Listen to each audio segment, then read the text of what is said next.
craft. It doesn't really hold up too well. But at the same time, it has all 4 of those guns plus the harpoon locked in right on the front.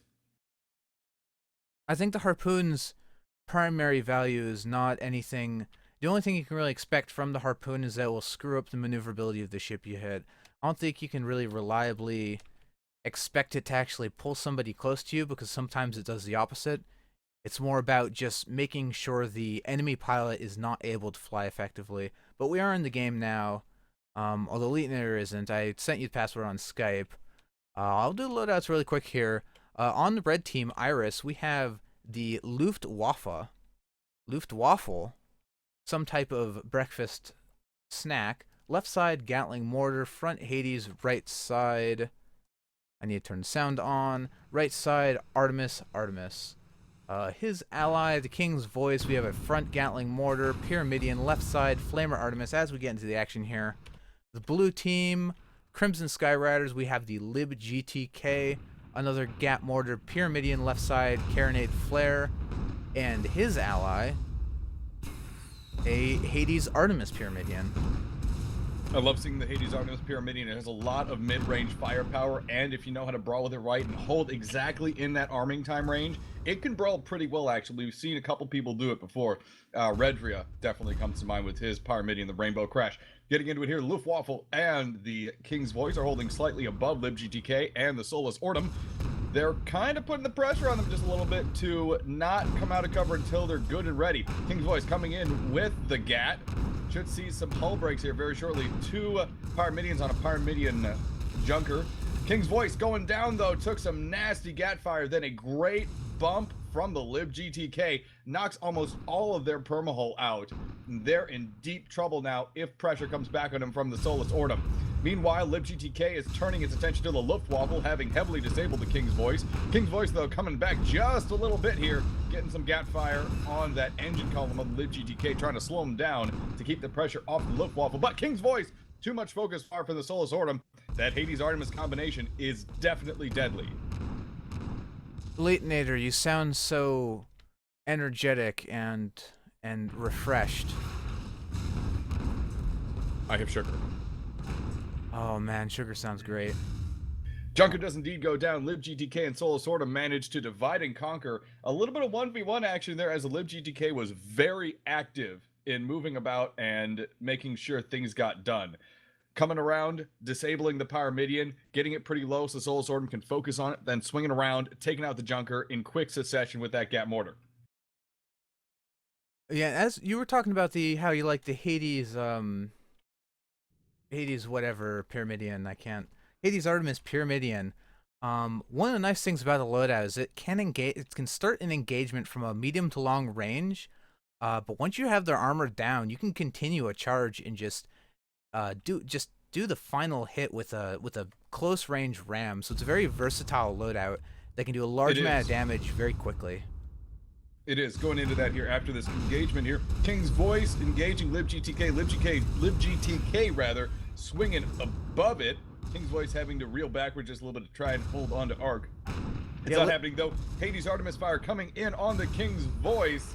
This could be trouble for them unless they can do something. Lib GTK, I cannot pronounce that, is falling very low very quickly. Well, it's the underlying technology behind the Linux desktop environment GNOME. What's difficult to pronounce about it? libgtk. But we do now have the blue team splitting their engagement here. libgtk turning back to fire onto the Luftwaffe, going for a nice, almost a nice ram, but realizing he would have cruised past, pulling himself back as the Solus Ortum manages to take out the other red ship. They're staying in great Gat mortar range. Luftwaffe has exposed their engine column. That's all it took. LibGTK coming in with the Gat mortar 4-0 in favor of the blue team. Crimson Sky Riders. They've been showing up really well this weekend.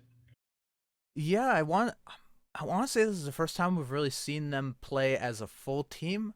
We've seen them pairing up with the Rhinos in the aerodrome matches, which incidentally you can catch those on the Saturday mornings for the next couple weeks.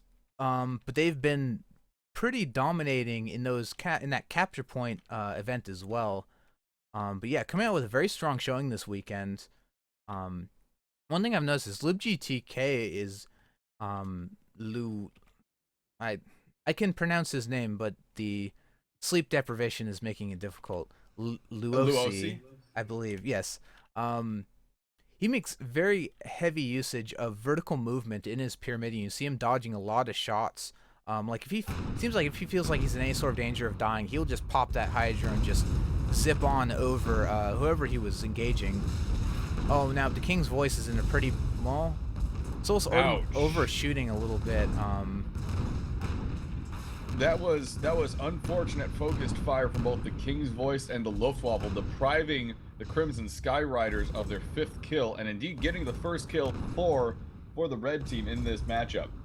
And potentially the second here is the Solus Ortum tries to retreat into the into this building.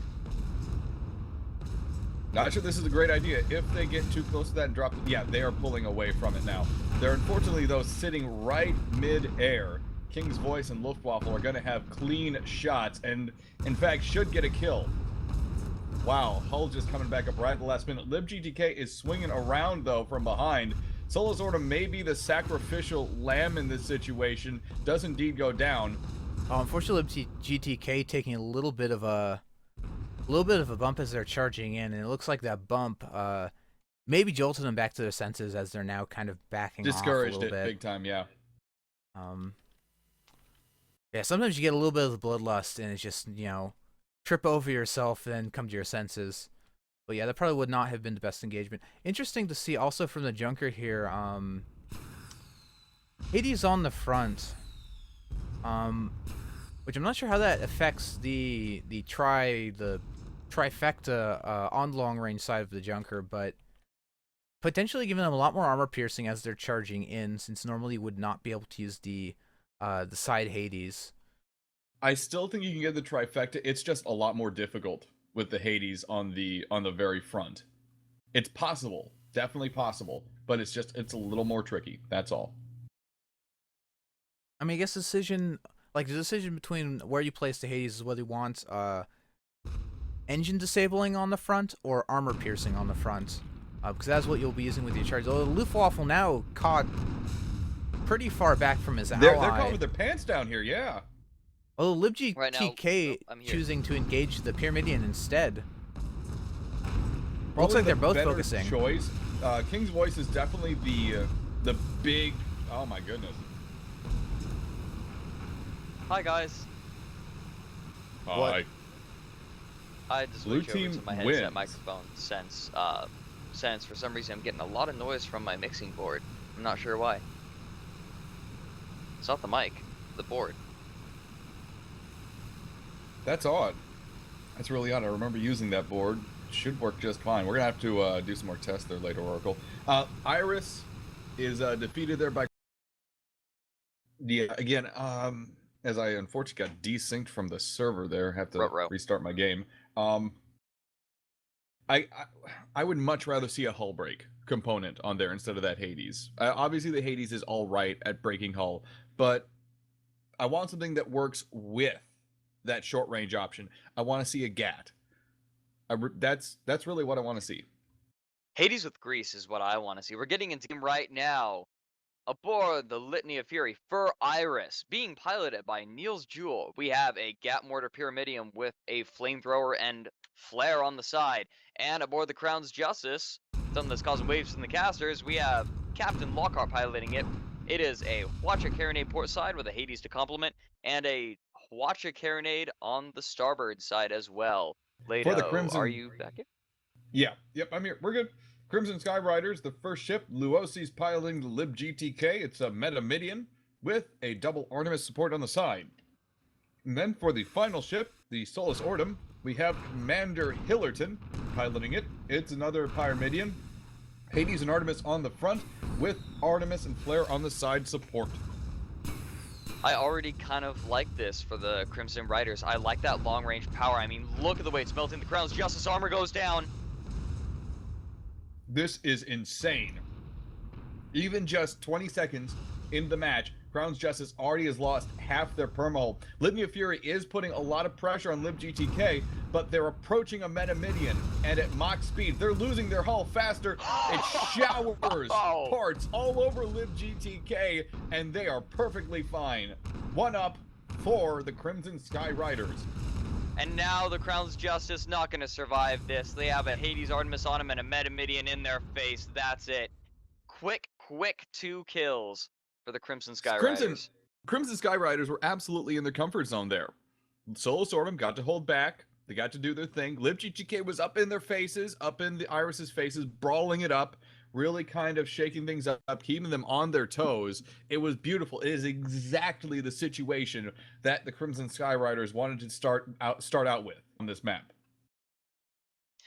I feel like this is the sort of disadvantage we're seeing. I don't think we really saw the weakness of the Crown's Justice there. I think that was more just not being able to get in close. I think what that really was about was the power of the Crimson Sky Riders' ability to pick a target and focus it down. And they could do that because they had an Artemis and Hades on them. So the Crown's Justice was taking a little bit too long to get in there, and that slight mistiming allowed them to focus down the Litany of Fury, take down that Gat Mortar with the Artemis, land those Hades shots quickly and easily at that medium range, and then let the Solus Ortum, or am I getting this backwards? No, the LibGTK could finish him off real quick with that Gat Mortar. It makes a lot of sense, too. It makes a ton of sense as Crown's Justice is taking just a little bit of sniping fire right now. Litany of Fury swinging along the very southern side of the map, going to try and flank Crimson Sky Riders team. It makes a lot of sense, though, to say, well, unfortunately, this build just didn't work in that first engagement. That's a misnomer. It's not what happened at all, and labeling it as such would be unfair, I think, to both Iris and the Crimson Sky Riders. Crimson Sky Riders, they have this build locked down for them. The mid-range Pyramidian and the short-range Pyramidian, the Metamidian, they have this on lockdown right now. We've been seeing it so far. They know exactly how to use these tools. Litany of Fury coming in, brawling with the Solus Ortum just a little bit. Not where the Solus Ortum wants to be. Litany of Fury not taking a ton of damage at the moment, but outer hull could go down. Permal is exposed. They're burning kerosene. That bump kills them. Solus Ortum's nose cone does the last of the damage. 3rd point for the Crimson Sky Riders. And the Crown's Justice out of range of its Carronade. Watcha missed everything. And that Hades is broken. Right now, the main Engie is just trying to keep the armor and balloon up. Crown's Justice is going to burn kerosene away as hard as they can, but they're eating a lot of Hades fire. Artemis comes in, breaks every single engine on the Crown's Justice. They are sitting dead in the air. This is not the position that Crown's Justice ever would want to be in. They can't turn their guns properly. They can't brawl without their engines. Nor can they get in melee range at this point at all. It's a lost cause for them, and they need to get out of there because of it. Yeah, it's more about escaping right now, but the mortars are coming in. That armory needs to come up right now. It's back up, but it's going to go down almost immediately. It's burning. Hades are on it. And I'm lagging. There it goes. Mortars should be coming in any second. There it is. Crown. That was absolutely brutal. Sorry, I forgot to press down my push-to-talk key. Litany of Fury going to stay back, let his ally die, but right now, it's 0-4 in favor of the Crimson Sky Riders. LibGTK is at full hull. Solus Ortum at about 1/4, but they're a long-range ship. They can sort of make it work for them. We're definitely, in that engagement, we definitely saw the desync going on with the Crown's Justice. And again, Iris is a wonderful team. A lot of them are well-practiced individuals, but I think they're a little confused with how they want to build the Crown's Justice. It's great that they want to do some mid-range sniping with the Watcha. It can be very effective and a bit of a shock just to see it coming at you. But they're not doing it correctly, though, because with a Galleon, you have four medium-sized guns on that bottom deck. It's important to use them all, especially in the situation, because of how slow and how lumbering the Galleon can be. They're not doing that right now. They pretty much just used the Watches so far on it, which I think is a big mistake. LibGTK moving in on Litany of Fury, who was just desperately trying to run away, going to try to use the Crown's Justice to save him, but there is terrain in the way. It is eating Hades shots. Big Watcher barrage going to disable both of the front guns of the Solus, so they bought themselves a little time, but there's no kill potential. The Carronade isn't even close to being in range, and the top deck engineer is trying to keep him alive in the meantime. Litany of Fury eating damage. This could be it. There it is. Quick kill after those light guns come back up on the Solus Ortum. And that's going to be the second game going for the Crimson Skyriders. That was a powerful 5-0. That was a very quick, powerful 5-0. Normally you see on 5-0. Northern Fjords. I'm sorry? I think it was a very convincing 5-0 as well. We saw time and time again that the timing on the part of Iris was not where it needed to be. The Litany of Fury would get into